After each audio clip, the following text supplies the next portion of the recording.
తెలంగాణ భవన్లో అందుబాటులో ఉన్న ఎమ్మెల్యేలు ఎమ్మెల్సీలు పార్టీ సీనియర్ నేతలతో BRS working president KTR Harish Rao సమావేశమయ్యారు. రుణమాఫీ, రైతు భరోసా, ప్రజా రైతు సమస్యలపై చర్చిస్తూ ఉన్నారు. సంపూర్ణ రుణమాఫీ కోసం రాష్ట్ర ప్రభుత్వం పైన ఒత్తిడి పెంచేలా కార్యాచరణ ఖరారు చేసేందుకు తెలంగాణ భవన్లో నేతలు సమావేశమయ్యారు.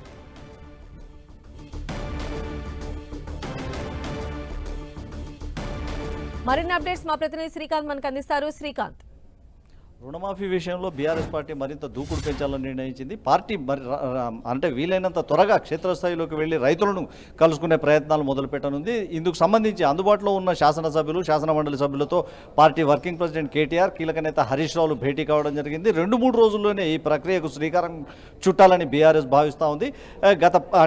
ప్రభుత్వం గతంలో చెప్పిన ప్రకటనలకు అనుగుణంగా రుణమాఫీ జరగలేదనేది బీఆర్ఎస్ ఖచ్చితంగా నిర్ణయం ప్రకారం ఒక ప్రణాళికాబద్ధంగా రైతుల్లోకి వెళ్లాలన్న ఆలోచనలో ఉన్నట్టు మనం చెప్పుకోవచ్చు. ఎందుకంటే 100% రుణమాఫీ చేస్తామన్న ప్రభుత్వం కేవలం 46% మాత్రం మంది రైతులకే రుణమాఫీ చేసిందని బీఆర్ఎస్ ఆరోపిస్తుంది.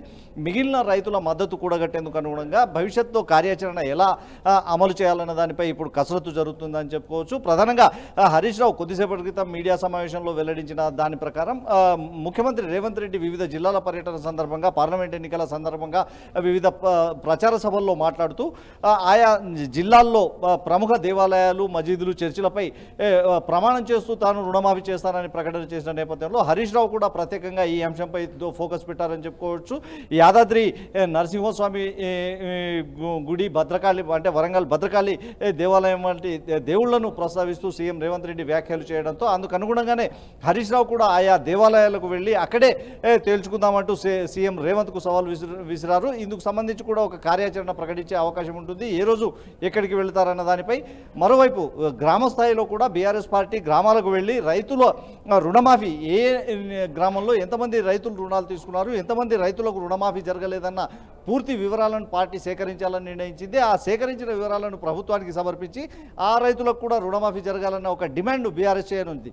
అందులో భాగంగానే తెలంగాణ భవన్లో కొన్ని రోజుల క్రితం కాల్ సెంటర్, వాట్సాప్ ద్వారా కాల్ సెంటర్ను ఏర్పాటు చేశారు. ఈ కాల్ సెంటర్కు అంటే 2 రోజుల క్రితం వరకే 1,00,000కు పైగా ఫిర్యాదులు అందాయి. 1,20,000 దాదాపు ఫిర్యాదులు తమకు రుణమాఫీ కాలేదని బీఆర్ఎస్ కాల్ సెంటర్కు ఫిర్యాదులు అందడంతో క్షేత్రస్థాయిలోకి వెళితే మరింత ఈ ఫిర్యాదులు ఎక్కువగా వస్తాయని బీఆర్ఎస్ భావిస్తుంది. అందుకు అనుగుణంగానే ఈ కార్యాచరణ పార్టీ రెడీ చేసే పనిలో ఉంది.